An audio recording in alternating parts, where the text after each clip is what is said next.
Elena Reyes found her mother's wedding ring in her coffee cup. She'd been stirring absently, thinking about the estate sale inventory she needed to catalogue, when the spoon clinked against something that wasn't ceramic. She fished it out, a simple gold band with 3 small diamonds, wet with espresso, still warm as if just removed from a living finger. Impossible. Elena's mother had been buried with that ring 15 years ago. Elena had been at the funeral in Seattle, had watched them close the casket, had heard the finality of latches clicking into place. The ring had been on her mother's finger, and her mother's finger had been attached to her mother's body, and that body had been lowered into the ground and covered with 6 feet of earth and stayed there for 15 years. But here was the ring, solid, real. Undeniably her mother's. Elena recognized the slight bend in the band where her mother had caught it in a car door in 2003. Elena set the ring on her desk and backed away from it. Her Prague apartment was small, cluttered with the antiques she dealt in. But she'd lived here alone for 3 years. The ring had not been in her apartment yesterday, had not been in her coffee cup 5 minutes ago when she'd poured it. She turned toward the bathroom to splash water on her face, to clear her head, to find a rational explanation. On the bathroom mirror, words had appeared in the condensation. "You asked for it back." Elena's breath caught. She hadn't asked for anything, hadn't spoken to anyone in 3 days. Her work as an antique dealer was solitary by design. She lived alone, had no visitors, no friends in Prague, really. That's how she wanted it. She wiped the words away with her hand, but they reappeared immediately in fresh condensation, the letters forming as if traced by an invisible finger. "You prayed for everything lost to be returned." Elena backed out of the bathroom. No, she'd never prayed for that. She wasn't religious, didn't believe in saints or prayers or... Her eyes fell on the desk, on the small gold reliquary she'd purchased yesterday at an estate sale in Malá Strana. 15th century, the dealer had said, probably French, maybe German, contained a finger bone of some obscure saint. The card tucked inside read simply, "Saint of Lost Things." Elena had bought it because it was beautiful, ornate gold filigree, still intact after 6 centuries. She dealt in beautiful dead things. That's what she told people. "I collect beautiful dead things and find them new homes." It was fitting for someone who'd fled to Prague to avoid living things, living people, living relationships that might require her to be something other than alone. The reliquary sat where she'd left it, but now it was open. The gold case split in half like a locket, revealing the bone inside. The finger bone looked fresh, not desiccated, not brown and ancient. It looked like it had been removed from a living hand yesterday. The flesh still pink, the nails still white. Elena approached slowly, touched the reliquary. The gold was warm, no, hot, as if it had been held in someone's palm for hours. She picked it up, examined the bone. As she watched, the fingertip moved. Just slightly, just a twitch, as if the severed finger was trying to point at something. Elena dropped the reliquary. It clattered on her desk but didn't close. The bone continued pointing toward her bedroom. No, this was insane. Jet lag, stress. She'd been working too hard, spending too much time alone with dead objects, and her mind was creating narratives where there were none. But she walked to her bedroom anyway, because that's what you do when impossible things start happening. You follow them. You need to understand. On her bed, arranged in a perfect circle, were objects she'd lost over the years. Her favorite earring from college, lost in 2015. A library card from Seattle, lost in 2018. A letter. She picked it up, recognized the handwriting. Jake, her first boyfriend. a love letter from 2012 that she'd read once and thrown away because the intensity had scared her. But here it was, not thrown away, returned. And in the center of the circle, a photograph. Elena picked it up with shaking hands. The photo showed two girls, maybe 11 years old, at a birthday party. One was Elena. She recognized herself immediately. The other girl looked almost identical.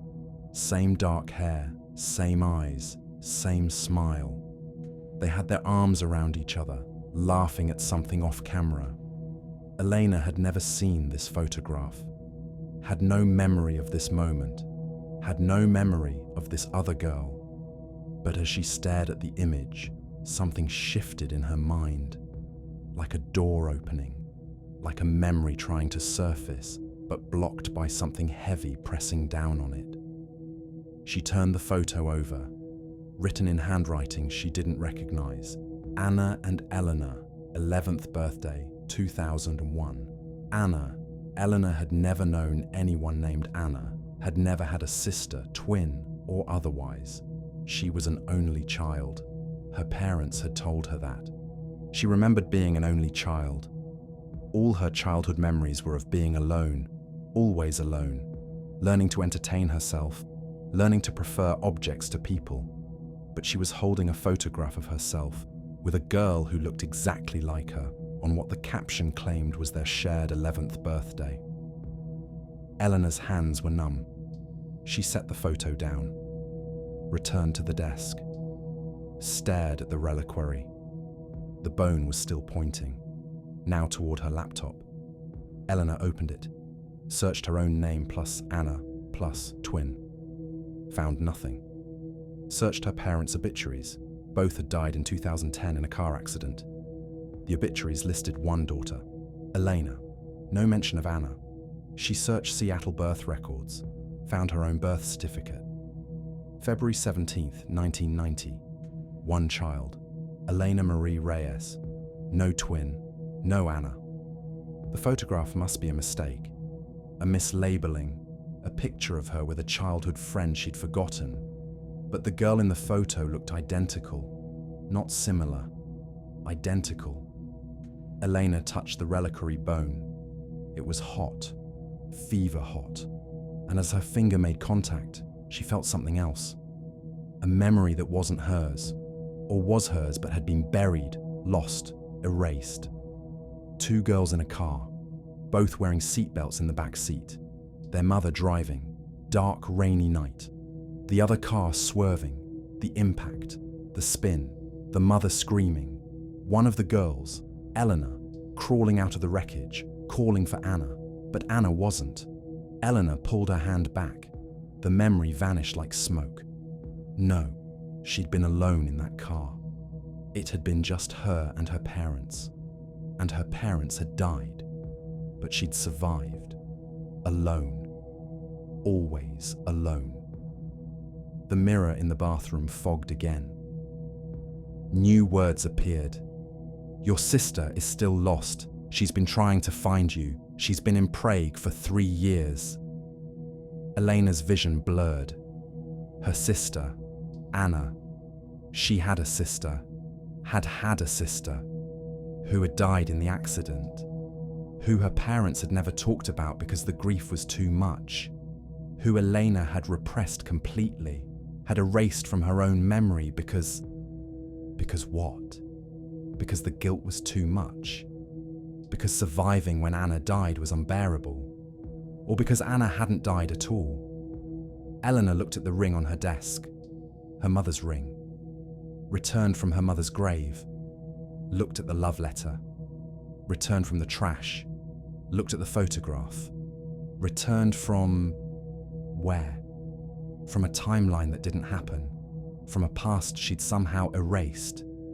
She picked up the reliquary, held the bone, felt the heat, and whispered without meaning to, "Where is she? Where's Anna?" The bone twitched, pointed toward the door. Elena grabbed her coat and left her apartment, following directions from a severed finger that claimed to belong to a saint. searching Prague for a sister she didn't remember having, trying to find something she didn't know she'd lost until it started being returned to her piece by impossible piece. The bone pointed Elena through Stare Miesto's narrow streets, past the astronomical clock, across Charles Bridge as tourists photographed the sunrise, down into Mala Strana's winding alleys.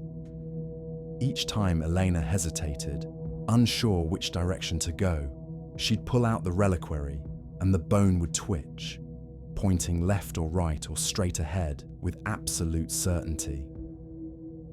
By the time she reached a small apartment building on Nerudova Street, the bone was burning her palm. She'd arrived. Elena looked up at the building. 4 stories, Baroque architecture, painted yellow and crumbling. She'd walked past this building dozens of times in 3 years and never noticed it. But now it felt familiar, significant, like her subconscious had been pulling her toward this address for years without her understanding why. She checked the names on the buzzers. 3rd floor, A. Reyes. Elena's breath stopped. A. Reyes. Anna Reyes. She pressed the buzzer. No answer. Pressed again. Still nothing. The bone was pointing upward. 3rd floor. Elena tried the main door. Unlocked. She climbed the stairs, each step feeling heavier, each floor making her lungs tighter. By the 3rd floor, she was gasping, not from exertion, from terror, from the certainty that she was about to discover something that would unmake her understanding of the past 15 years. Apartment 3B. The door was ajar. Elena pushed it open. The apartment was furnished but felt abandoned. Dust covered every surface. Mail piled up inside the door. Weeks worth, maybe months. Elena picked up an envelope, addressed to Anna Reyes, postmarked 2 months ago. She walked through the apartment. 1 bedroom, kitchen, bathroom, living room with a desk covered in papers. On the desk, a laptop, still plugged in. Elena opened it. The screen came to life immediately, as if it had been waiting for her. The desktop background was a photograph. The same photograph Elena had found on her bed this morning. 2 11-year-old girls, arms around each other, laughing. But this version was larger, in higher resolution, and Elena could see details she'd missed before. Their birthday cake had both names written in frosting. Anna and Elena, both wearing matching necklaces with half-heart pendants. Best friends, best sisters, twins. Elena opened the browser history. Dozens of searches. Elena Reyes Seattle, Elena Reyes Antique Dealer, Elena Reyes Prague, Memory Erasure Forgotten Siblings, Saint Žofie of Prague Reliquary Lost Things. Elena's hands shook. Anna had been researching her, had been trying to find her, had known about the reliquary. She opened the email application, found a folder labeled "To Elena, Never Sent." Clicked it. Hundreds of emails, all addressed to Elena's Seattle address, all dated over the past 3 years, all returned as undeliverable. Elena opened the first one, dated 3 years ago. Elena, I know you don't remember me. I know somehow, after the accident, everyone forgot I existed. Mum and Dad never mentioned me again. You moved on like I'd never been born. But I'm real. I'm alive. I've been trying to reach you for years. I don't understand what happened. The doctors in Seattle couldn't find any record of me. No birth certificate, no medical records, nothing. It's like I was erased from every database, every photograph, every memory except my own. But I remember everything. I remember being your twin. I remember us being inseparable. I remember the accident. Mom died. Dad died. But we both survived. I woke up in the hospital and you were gone. They told me I'd been in the car alone, that I was an only child, that I was confused from the head injury. But I'm not confused. You're real. You existed. You still exist. I've been following you. I know you moved to Prague. I moved here too. I've been trying to find you, trying to make you remember. I think something took you from me. Something made everyone forget. I've been researching, and I found a legend. Saint Žofie, the patron saint of lost things. People prayed to her to find what they'd lost. But the stories say she could also take things, could make things lost if you asked her to. Elena, did you ask her to make me lost? Did you pray for me to disappear? Because you were jealous? Because you wanted to be the only one? I need to know. I need you to remember. I need you to make this right. Your sister, Anna. Elena's vision blurred. The email was dated 3 years ago, the day before Elena had moved to Prague. She scrolled to the most recent email, dated 2 months ago. Elena, I'm fading. I can see it happening. My reflection in the mirror is getting translucent. My hand sometimes passes through solid objects. I think if you don't remember me soon, I'll cease to exist completely. I found the reliquary, the one with Saint Žofie's bone. I've been praying to it, begging it to make you remember, to return what was lost. If you're reading this, it means the saint listened. It means you found these emails. It means you're starting to remember. Please hurry. I don't have much time left. Anna Elena read the email 3 times, felt her reality crumbling, reconstructing, falling apart and reforming into a shape she didn't recognize. She had a sister, had a twin, who she'd erased from existence by praying to a saint, by wishing Anna away, by wanting to be alone. No, that wasn't possible. She'd never prayed to Saint Žofie. She hadn't even known Saint Žofie existed until yesterday, but the bone had found her. The bone had returned lost things, had returned her mother's ring from the grave, had returned a photograph from an erased timeline, was returning Anna piece by piece, memory by memory, whether Elena wanted her back or not. Elena searched Anna's apartment desperately, looking for more clues, more proof, more evidence that any of this was real and not a delusion, not a breakdown, not the isolation finally cracking her mind. In Anna's bedroom closet, Elena found a box. Inside, more photographs, hundreds of them, all showing 2 girls, identical twins, growing up together. Elena and Anna, ages 1 through 15, every birthday, every holiday, every milestone. Elena remembered none of it, but as she looked at each photo, fragments surfaced. Glimmers of memory, the feeling of never being alone, always having Anna there, best friend, best sister, other half, then nothing. Age 15, the photograph stopped, the accident. At the bottom of the box, a necklace, half a heart pendant. The other half was in the photograph on Anna's desk. Elena touched it, felt metal warm to her palm, and suddenly, she was 15, in the car with Anna, their parents in front, dark rain, the other car swerving, the impact, the spin, everything slowing down. Elena reaching for Anna's hand, finding it, holding tight, the car stopping, their parents dead, Elena and Anna alive, holding hands, crying, understanding that everything was about to change. And then, Elena looking at Anna, seeing her own face reflected back, hating it, hating having to share everything, hating never being unique, never being special, never being alone. All the jealousy of 15 years of being a twin, of never being Elena but always the twins, of every achievement being divided, every moment shared, every bit of attention split in half. And in that moment of grief and fear and jealousy, Elena had thought, I wish I was the only one. I wish she was gone. I wish I'd never had to share anything.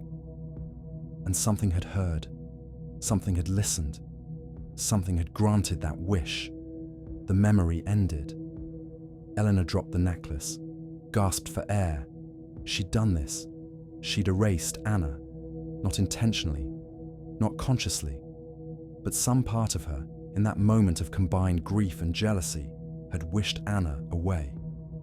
And Saint Žofie, or whatever entity the reliquary contained, had taken that wish literally, had made Anna lost, had erased her from everyone's memory, from every record, from existence itself.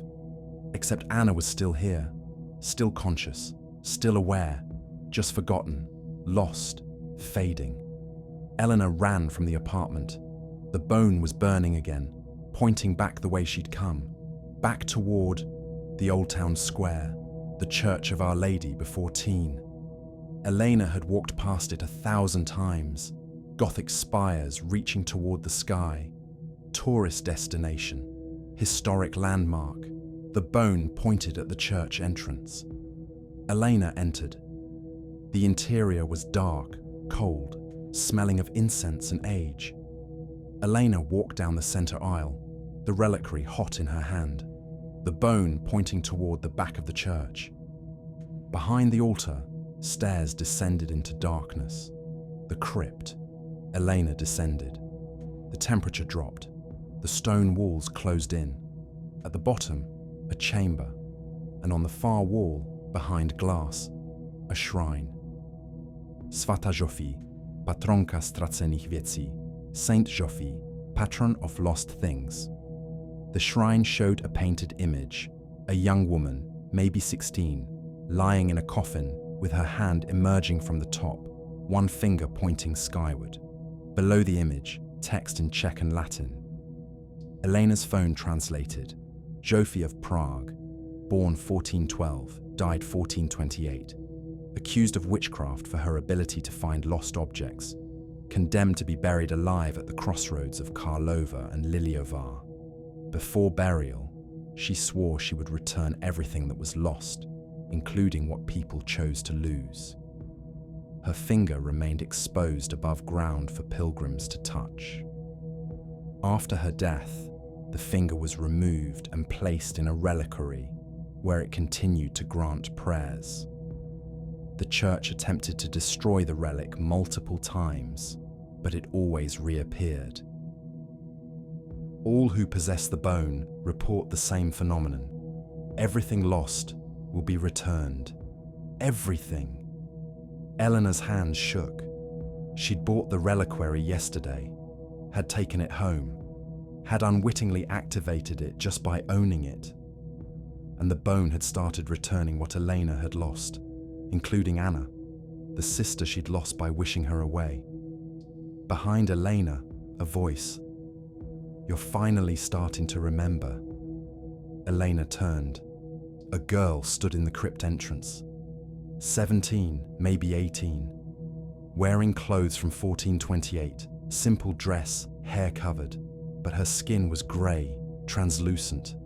Through her, Elena could see the stone wall behind. Žofie, the saint, or what remained of her, the consciousness bound to the bone. I've been waiting, Žofie said. Her voice echoed strangely, as if coming from the walls themselves. Waiting for someone desperate enough, someone guilty enough, someone who'd lost something they pretended they wanted to lose. I didn't mean to, Elena started. Everyone says that. Žofie stepped closer. Her feet didn't quite touch the ground. Everyone who makes a wish in a moment of weakness, everyone who prays to me in a moment of anger or jealousy or fear, they all say they didn't mean it. But I take prayers literally. That's what I do. That's what I've always done. That's why they buried me alive. Can you bring her back? Elena's voice cracked. Can you restore Anna? Make everyone remember her again? Yes. Žofie smiled. It wasn't cruel, just sad. But there's always a price. Nothing returns without something being lost. That's the balance. to restore your sister completely, to put her back into everyone's memory, every photograph, every record. To make her real again, you must give up something equal. What? 10 years of your life, not your future, your past. You'll wake up tomorrow with Anna alive, but you'll have no memory of the past 10 years. No memory of Prague. No memory of being an antique dealer. No memory of running from her. You'll be back in Seattle, 17 years old, and Anna will be there beside you. And the accident will have never happened differently than you both remember. But these 10 years, the you that exists now, will be gone. Elena stared at Žofie. So I'll forget all this. Forget learning that I erased her. Yes. I'll forget my guilt. Yes. That's not fair. That's not penance. That's escape. Žofie shrugged. I return lost things. I don't judge what deserves to be lost or found. Your sister is lost. You want her found. The price is these 10 years. The choice is yours. Elena looked at the reliquary in her hand, looked at Žofie's translucent form, looked at the shrine to a girl who'd been buried alive for doing exactly what she was born to do, finding what was lost. What if I don't choose? What if I just let things stay as they are? Then your sister will fade completely in approximately 17 days. She's barely existing now. A memory without a mind to hold it. A person without anyone to perceive her. She'll dissolve into nothing, and you'll continue your life in Prague, dealing in beautiful dead things, never quite understanding why you're so lonely, never quite remembering what you're running from. That's not a choice. No, Žofie agreed. It's a consequence. All prayers have consequences. All wishes have prices. All lost things carry the weight of why they were lost. She paused. Your sister has been trying to find you for 3 years.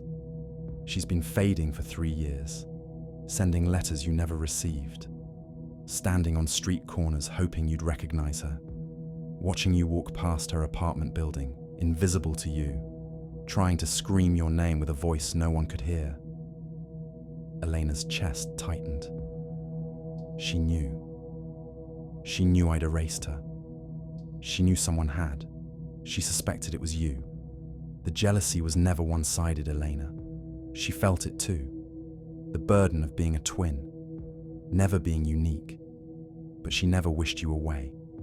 She chose to keep you, even when it was hard, even when you outshone her, even when she felt like half a person instead of a whole one.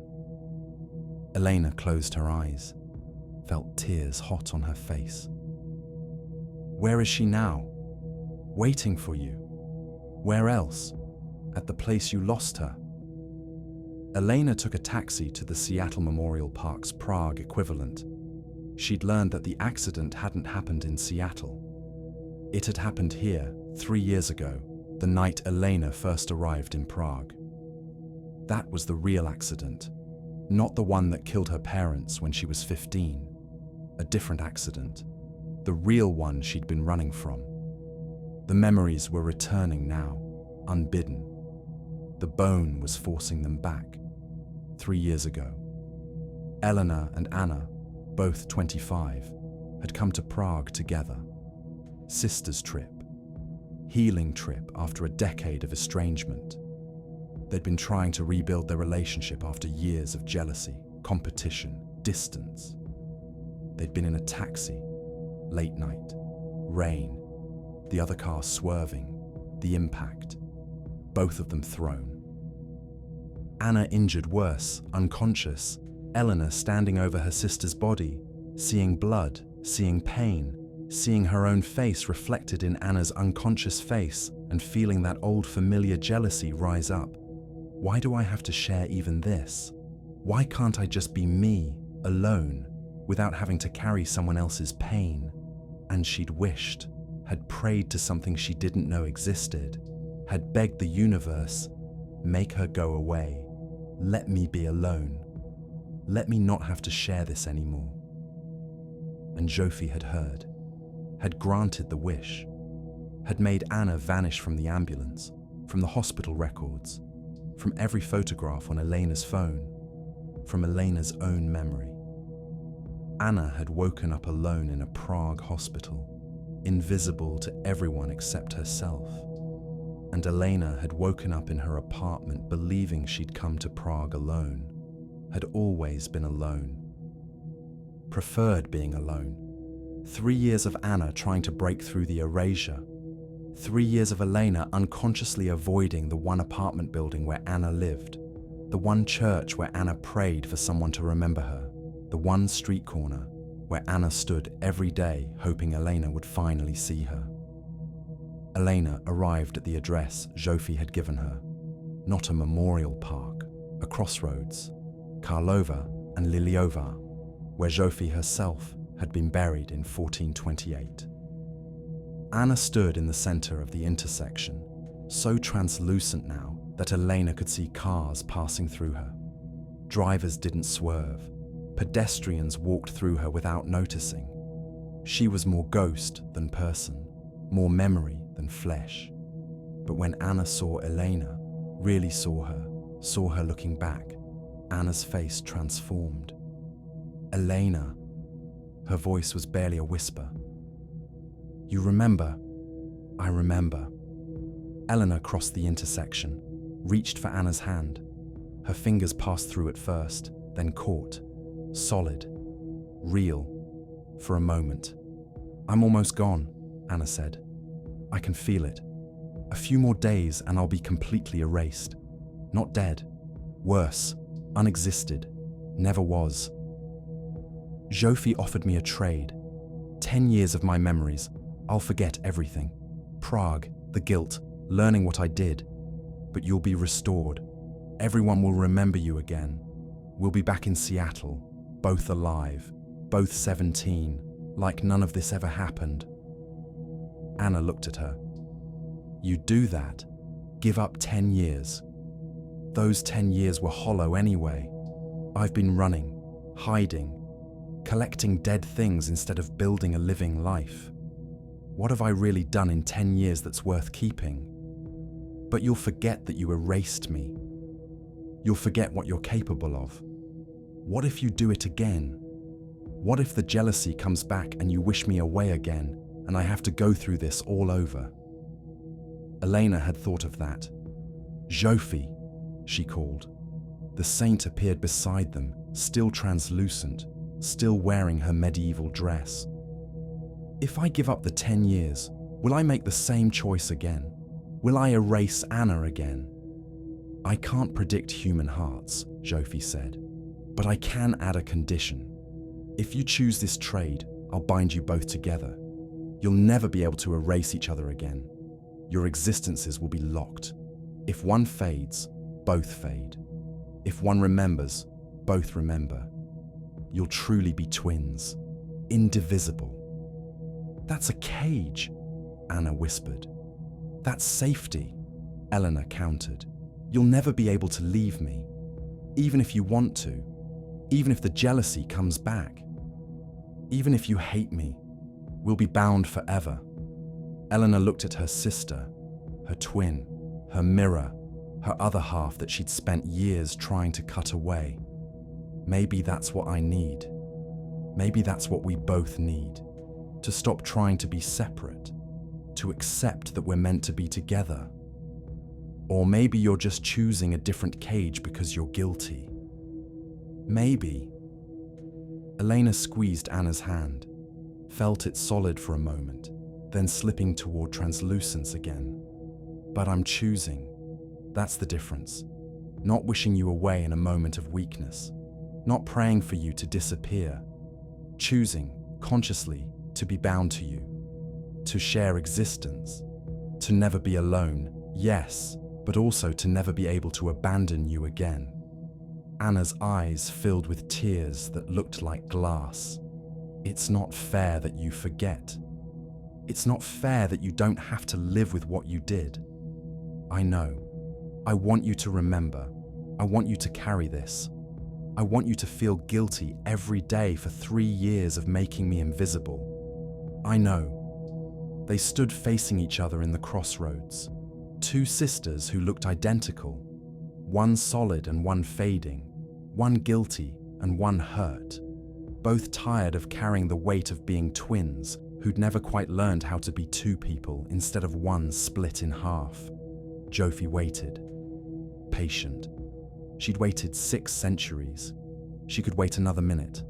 Finally, Anna said, "Take the trade, restore me, but I have one condition." What? In the new timeline, the one where we're 17 in Seattle, I want you to find the reliquary eventually. I want you to discover what you did. I want there to be a record, a diary, a letter, something that survives the memory erasure, something that tells you what you're capable of when you're jealous.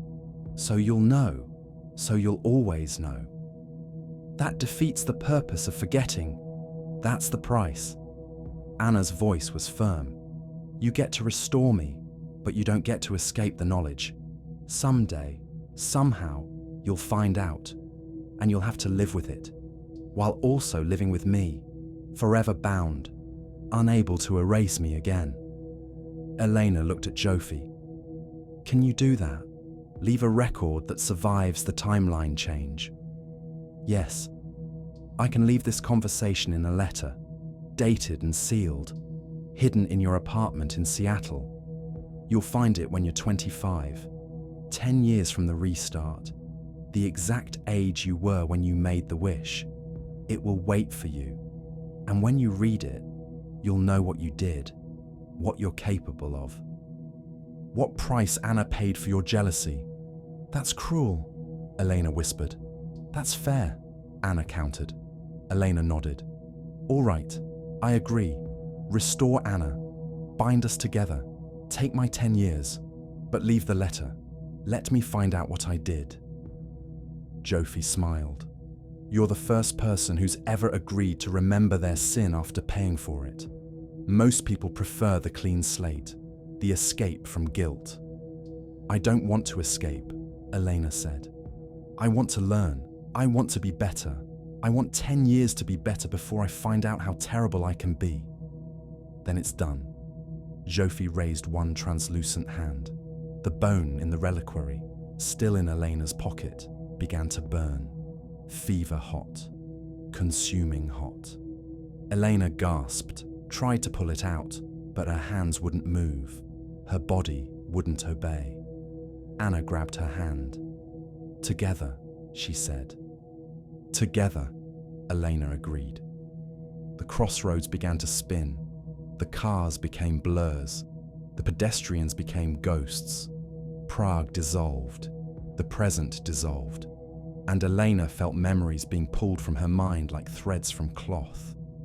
3 years in Prague, 2 years before that in Seattle alone, 5 years before that trying to avoid Anna at family gatherings, 10 years of running from the one person she was meant to be bound to. All of it pulled out, erased, lost, and in its place, new memories, or old memories, or true memories. Elena and Anna at 17, standing at their parents' graves, holding hands, making a promise. We stay together. We don't abandon each other. We don't let jealousy win. Elena and Anna at 18, moving into a shared apartment, building a life together. Elena and Anna at 25, still together, still twins, still bound, still learning how to be two people instead of one split in half, but learning together. The crossroads stopped spinning. Elena opened her eyes. She was in Seattle, in her apartment, the one she shared with Anna. Her twin sister stood in the kitchen, making breakfast, humming, alive, solid, remembered. Morning, Anna said without turning around. You want eggs? Yeah.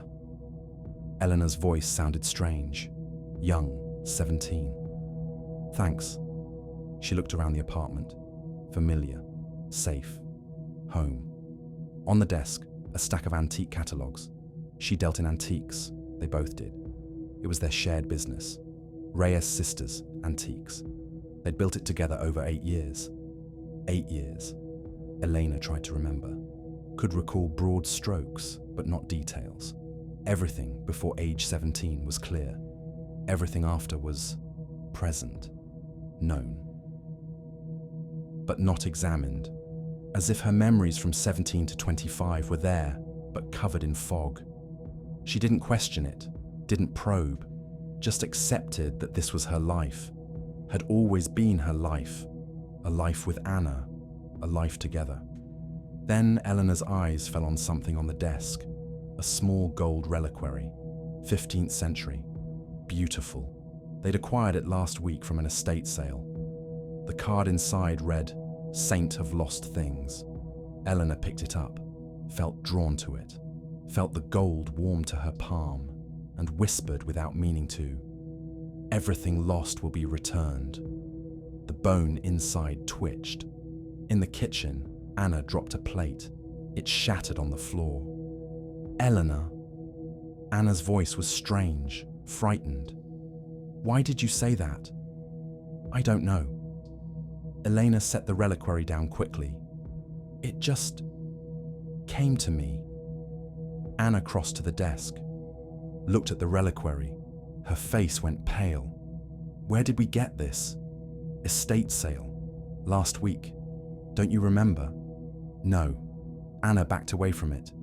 "No, I don't remember. And I don't want it in the apartment. Get rid of it. Throw it away. Sell it.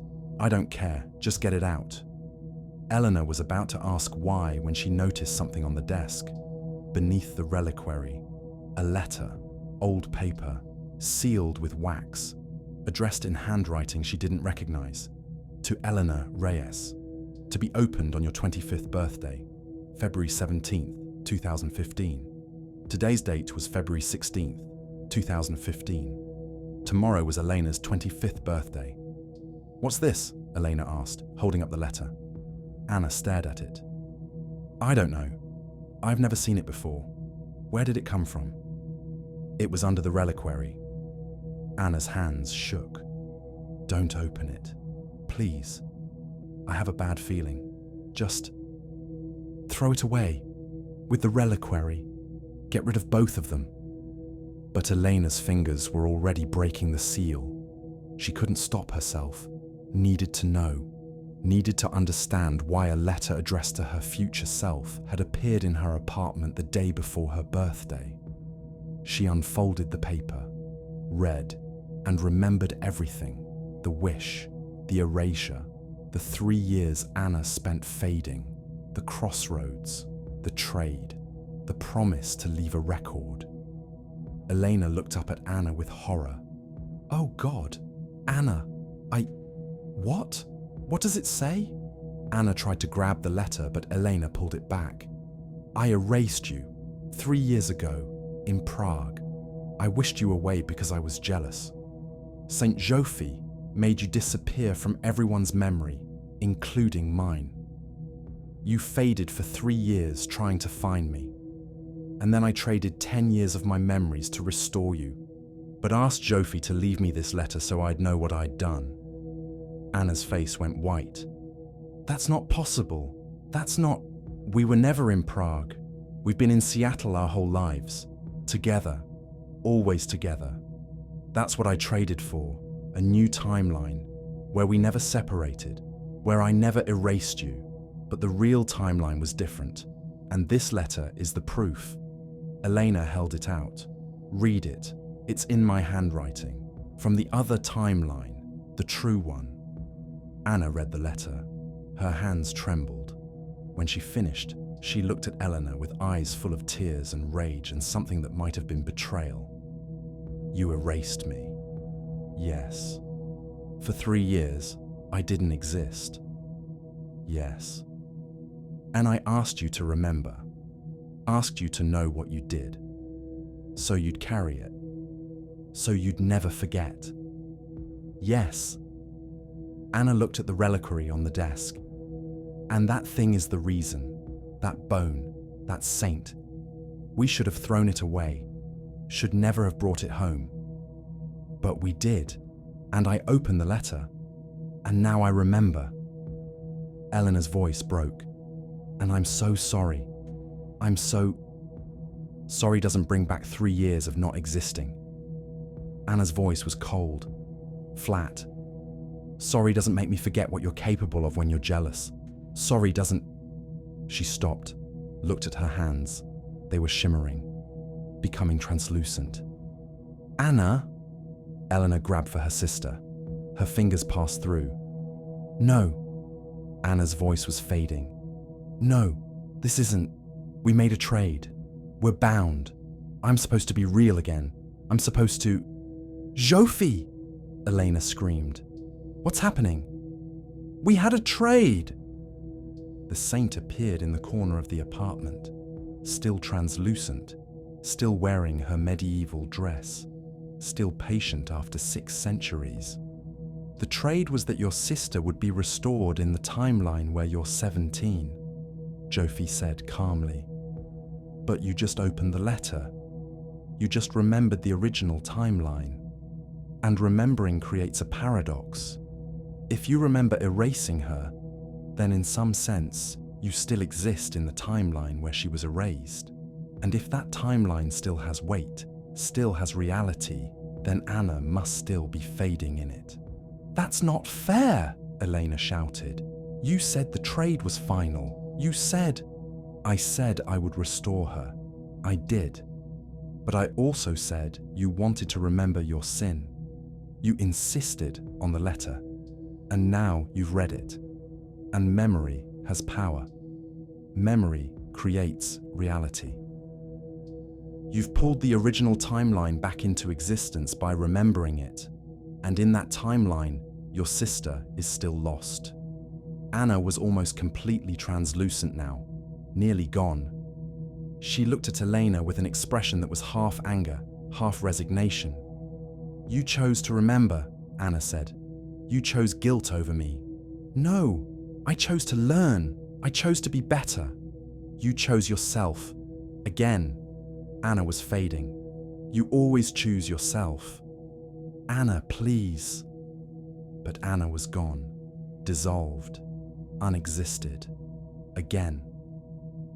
Eleanor stood alone in the apartment, in the timeline where she'd traded 10 years to restore her sister, in the timeline she'd just destroyed by reading the letter that proved she'd erased Anna 3 years ago. She turned to Žofie. Bring her back. I can't. You've created a paradox. 2 timelines overlapping. In one, she's restored. In one, she's erased.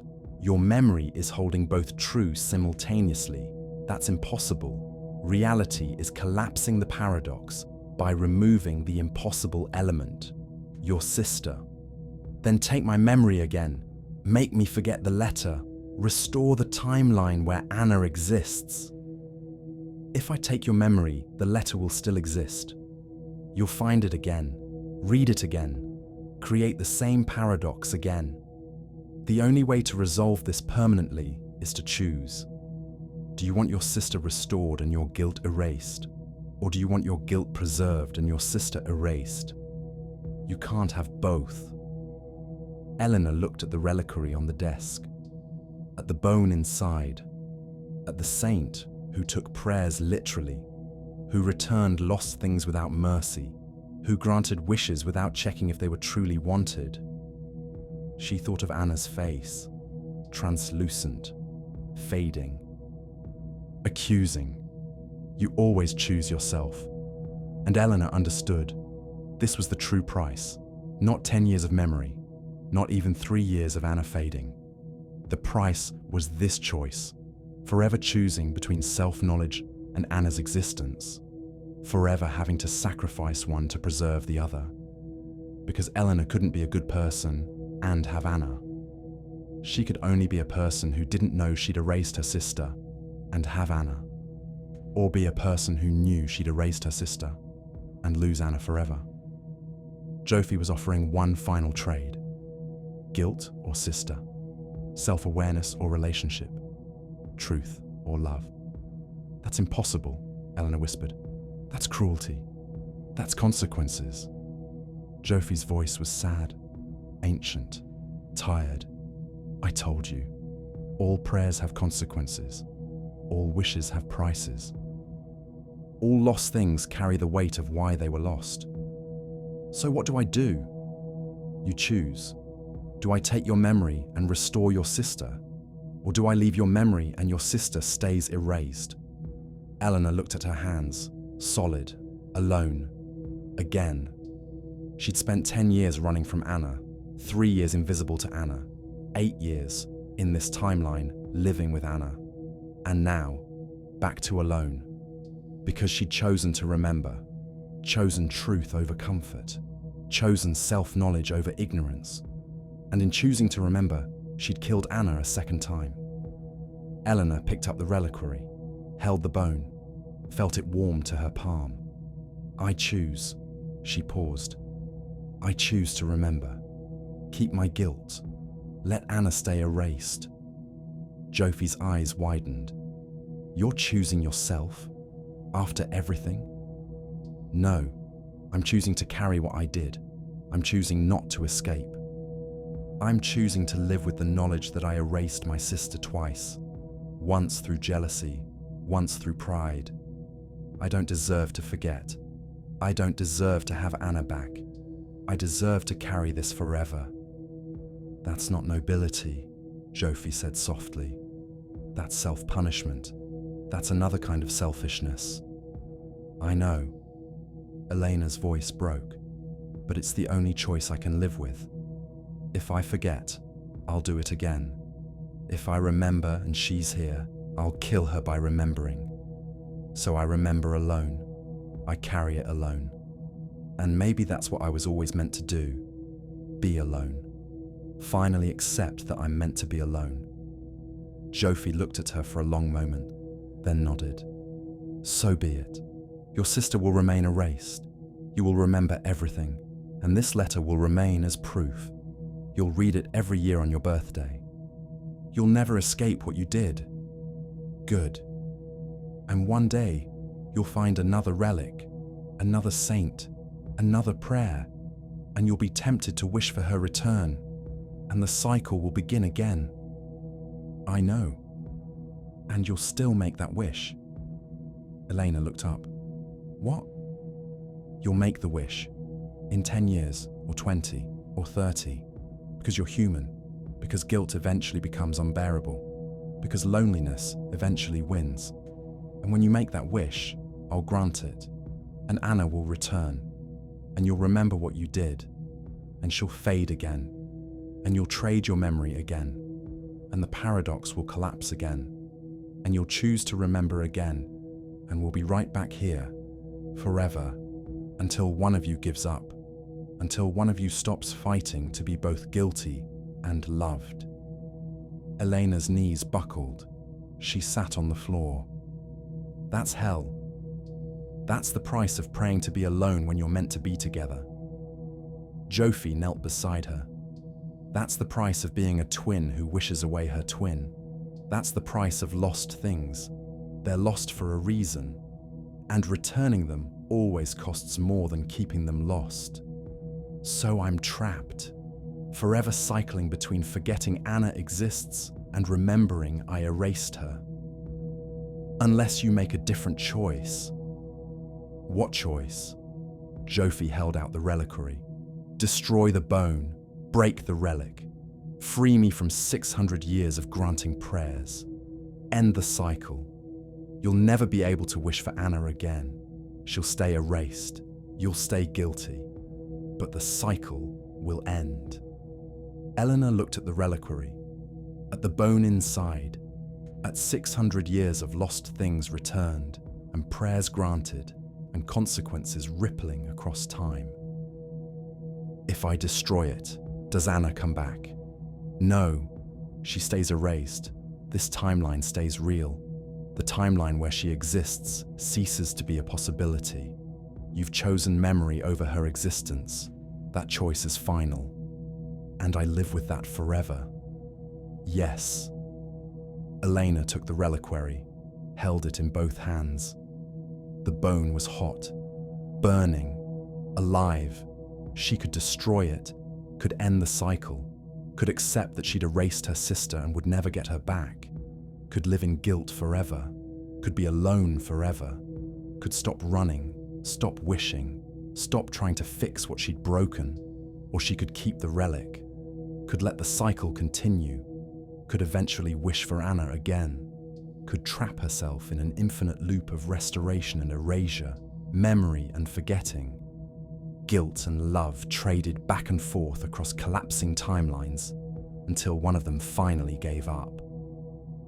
Elena looked at Žofie. What would you choose? I can't choose for you. But you've seen this cycle before. You've seen hundreds of people pray to you. You've seen what happens when lost things are returned. What do people usually choose? Žofie's translucent face was sad. Most people keep the relic, keep the cycle going, because hope is more bearable than acceptance. Because maybe this time will be different. Because humans are terrible at accepting permanent loss. And does it ever work out? Never. Elena held the reliquary, felt the weight of 600 years of consequences, felt her sister's absence like a wound, felt her own guilt like a stone, and made her choice. She raised the reliquary above her head, brought it down hard against the desk edge. The gold case cracked, the bone inside shattered, turned to dust. Žofie gasped, flickered, began to fade. Not like Anna, not into erasure, but into release, into peace. Thank you, Žofie whispered as she disappeared. Thank you for ending it. And then she was gone. The bone was dust. The relic was broken. The cycle was ended. Elena sat alone in her Seattle apartment, in the timeline where Anna didn't exist, had never existed after 17, where Elena had lived 8 years alone, building an antiques business alone, celebrating birthdays alone, carrying the knowledge of what she'd done alone. On the desk, the letter, proof of her sin. She folded it carefully, put it in a drawer. She would read it every year, would never let herself forget, and she would never get Anna back. Would never have the chance to restore her, would never be able to trade memory for relationship again. She had chosen truth, had chosen self-knowledge, had chosen to carry the weight alone rather than escape into either amnesia or endless cycling. It was the right choice, the only choice. The one that finally accepted what she'd done and refused to let herself run from it. But it hurt. It would always hurt. Elena looked out the window at Seattle, at the rain, at the life she'd built alone, and wondered if somewhere, in some collapsed timeline, some erased possibility, Anna was looking out a window in Prague, wondering the same thing.